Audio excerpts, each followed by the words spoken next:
In this video, I'm going to teach you exactly how to shampoo your car seat.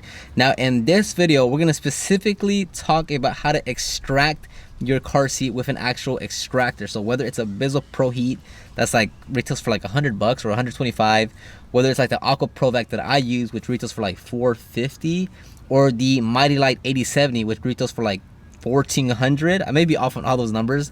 Regardless of what machine you use, as long as it's an extractor, you'll be able to use these methods. And I'll also briefly talk to you about how to do this with a steamer or with just a regular set of brushes and no other equipment other than that. But the main point of this video is to extract. But you can also do the other methods as I'll briefly discuss them. All the links will be down below. So it's not like you need to use the exact ones that I'm using. You just need a brush, an all-purpose cleaner. I use Super Clean diluted 10-to-1, which you can pick up literally almost anywhere locally in the US, and an extractor. Don't get too caught up in exactly what I'm using. Just follow the methods and practices that I'm teaching. Alright, so step one obviously is going to be a thorough vacuuming of the seat. This shouldn't take long. Whatever vacuum you have, just give it a good vacuuming. Get between the seams, get in the wedge of the seat itself, recline it back to get access to just the entire seat. It doesn't get more complicated than that. Just thoroughly vacuum the seat.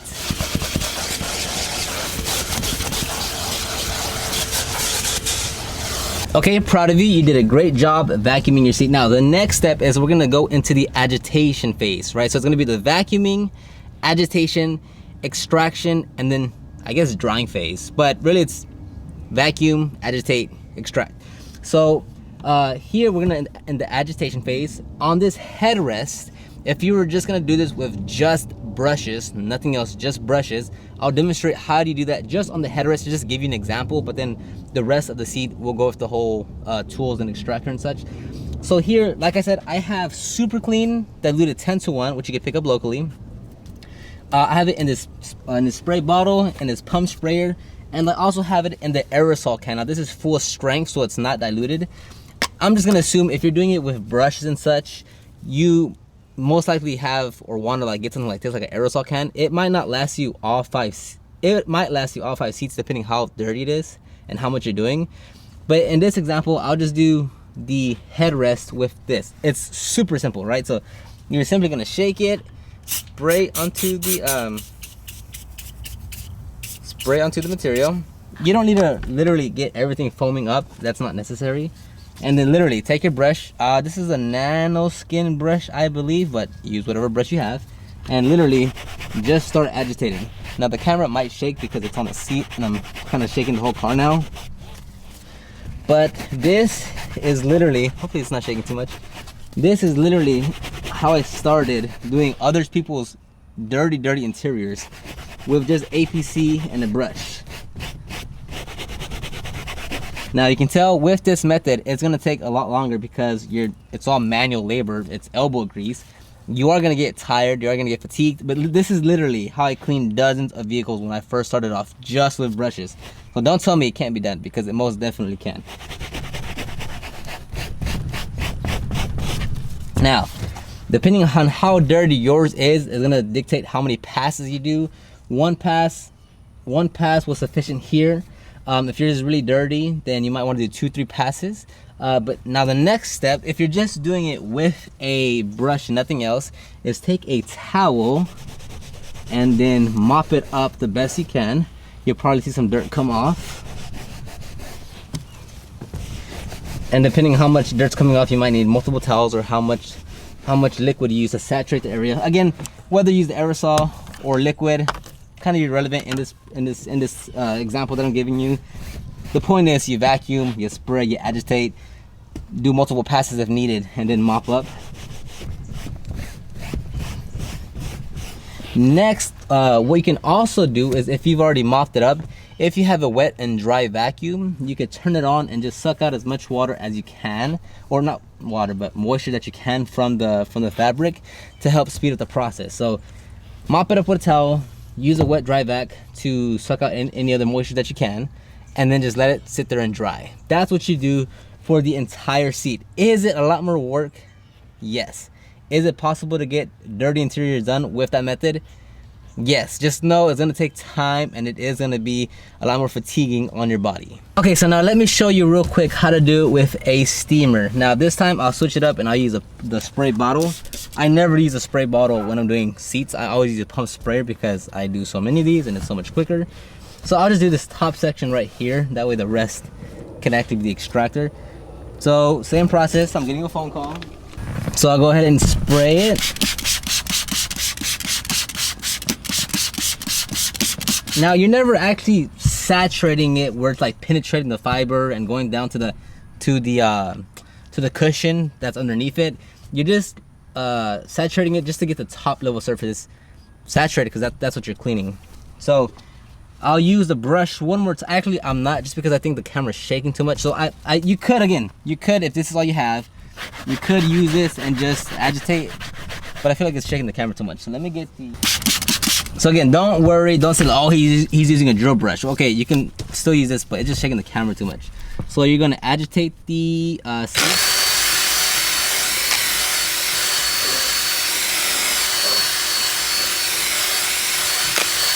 But do I highly recommend you get one if you're doing this as a business or you're doing multiple vehicles?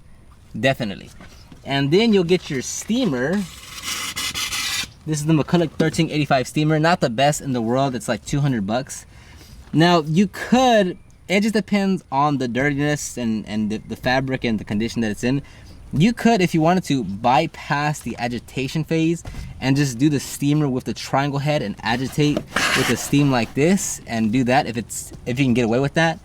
If it's really dirty, you want to agitate, then use a steamer with the triangle head and brush away. You could also, depending on the condition and such, I feel like I'm awkwardly standing here. You could wrap it around here and then turn it on and agitate like this. And that way it's catching all the dirtiness into the towel here. It just really depends on what you're working on. What I typically do for the most part is I'll just use the brush head, the triangle head, and just work it in like this.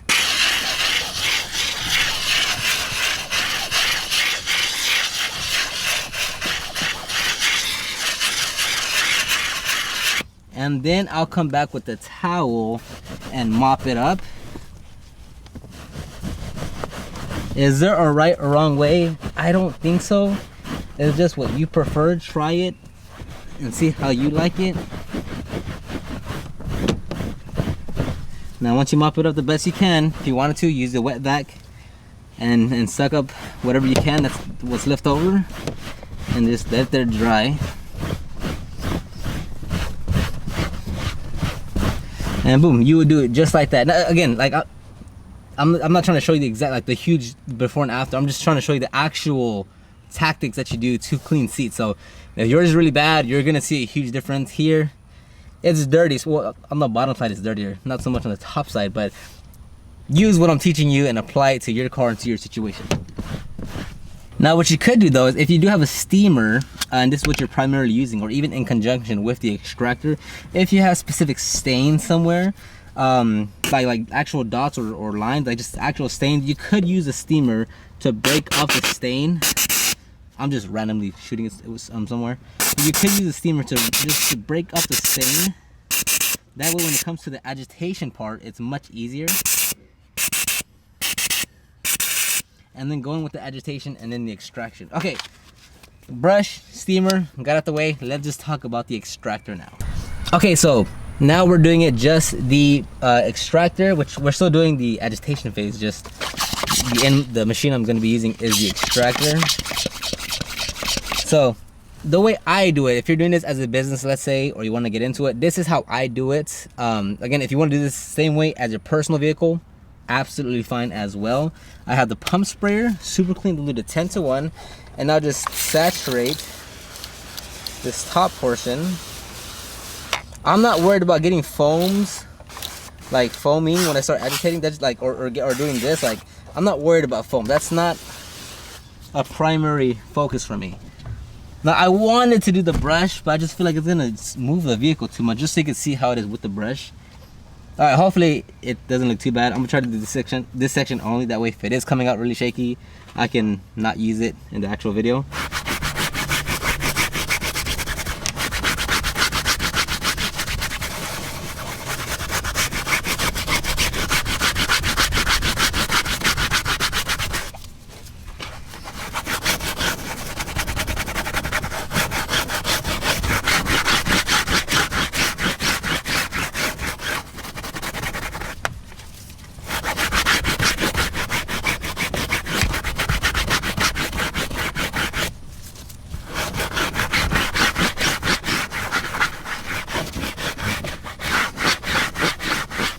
Okay, boom, that wasn't too bad. Hopefully it wasn't too bad. Hopefully I used the footage.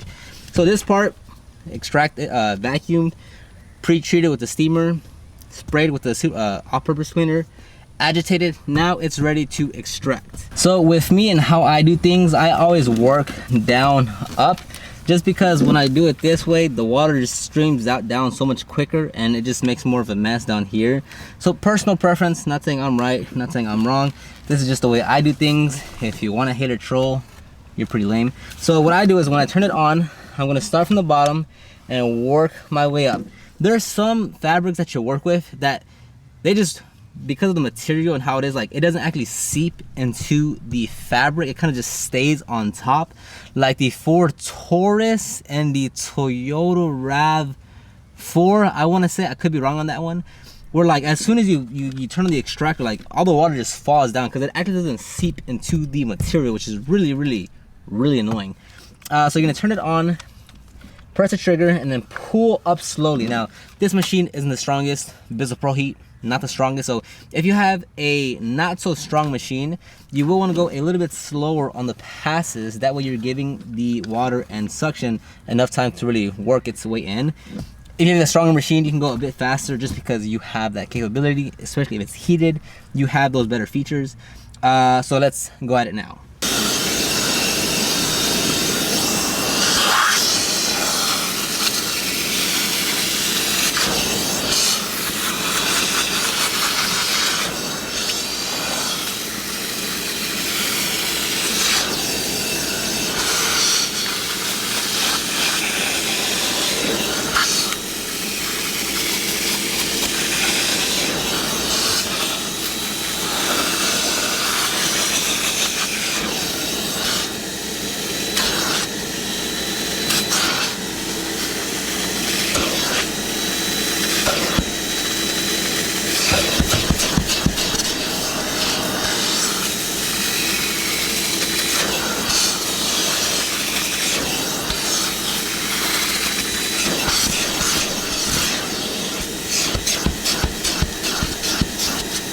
So as you can tell, specifically because I use a extractor with a clear head on it, I can see the dirtiness being pulled out. So once you see the water being more clear and clear, that's a good sign where you can stop doing it.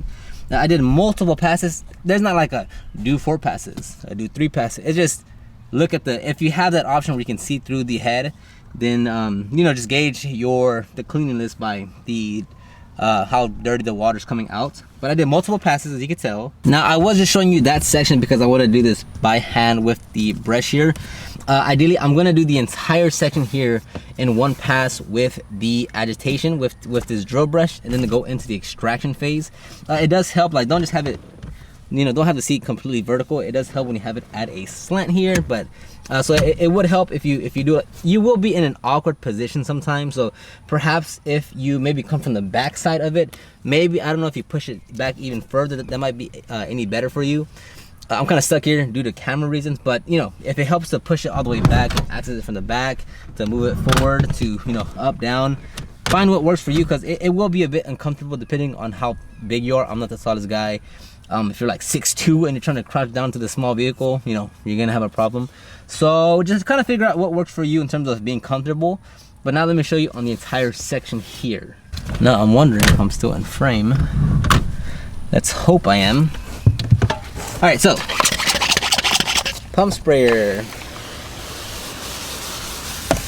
Yes, I know I already sprayed it once, but this isn't, adding a little more, it's not gonna hurt.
Okay, again, multiple passes on all areas.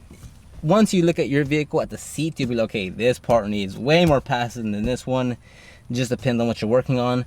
When you're working on, like, on the headrest, you will probably just go to the, depending on how big your machine is and the type of head that you have. But here, like, if I just hold it up, it's gonna end up hitting the headliner, and the hose there has like clips on it that might scratch it. So that's why I was going horizontal. Same thing here. I wasn't going all the way just because I didn't have enough space to really bring my arm all the way up with the head.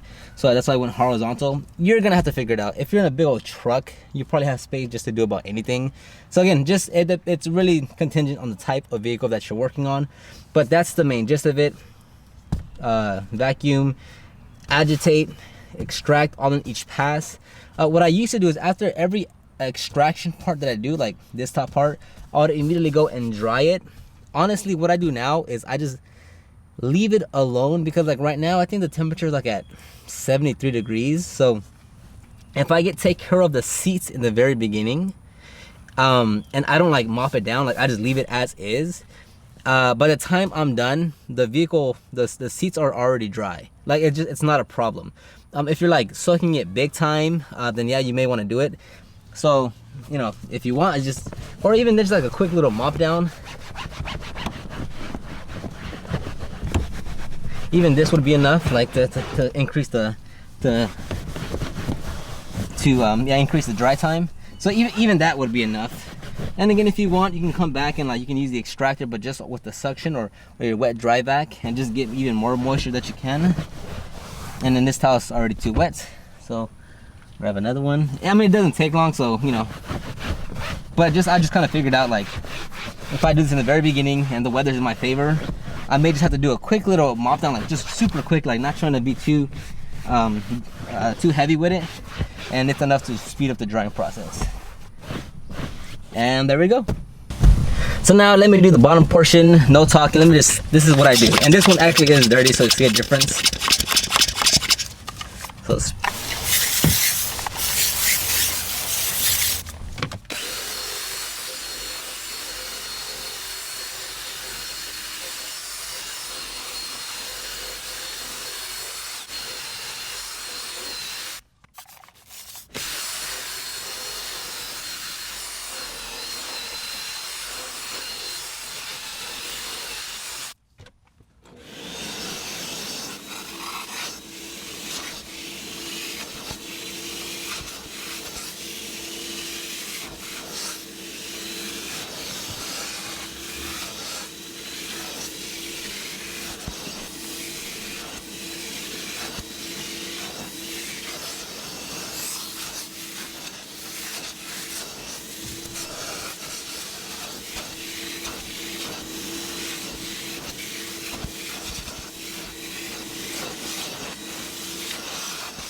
now I know what you may be thinking. Hey Oscar, what about the sides of the seat here? I see that there's stains. Why don't you remove the seats? Well, this is still super easy to get to. Even if you're just using this with brushes, it's not hard. You have your cleaner here.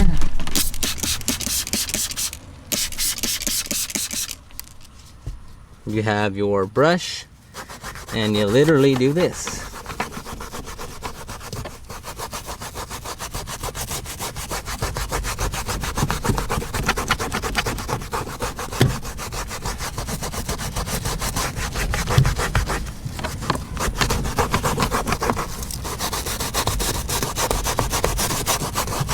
And when you think you're ready, you take your towel and mop it up.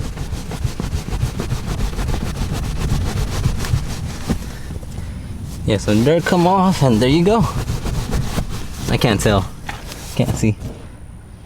Now, if you have a steamer, if you want to take it a step further, then you literally just turn on your steamer and go to town right here.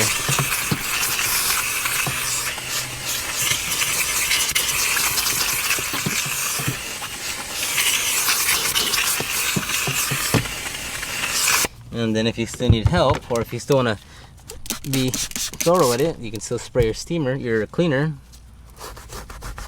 and still agitate.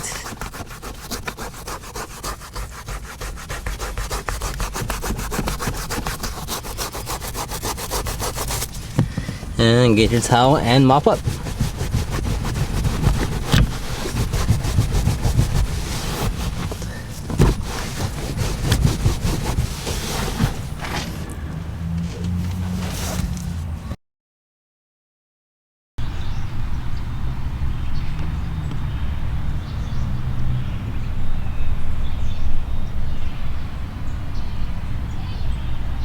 Okay, and that's gonna wrap up this video. I hope you took some lessons out of this that you can go and apply to your vehicle and your garage, whether it's for personal use or you're doing this as a business. If you want to look at the tools and products that I used in this video, check them down below in the description box. If you have any comments, questions, concerns, you want to troll, want to hate, just leave those in the comment section down below. I'd love to hear from you, and I'll just see you on the next video.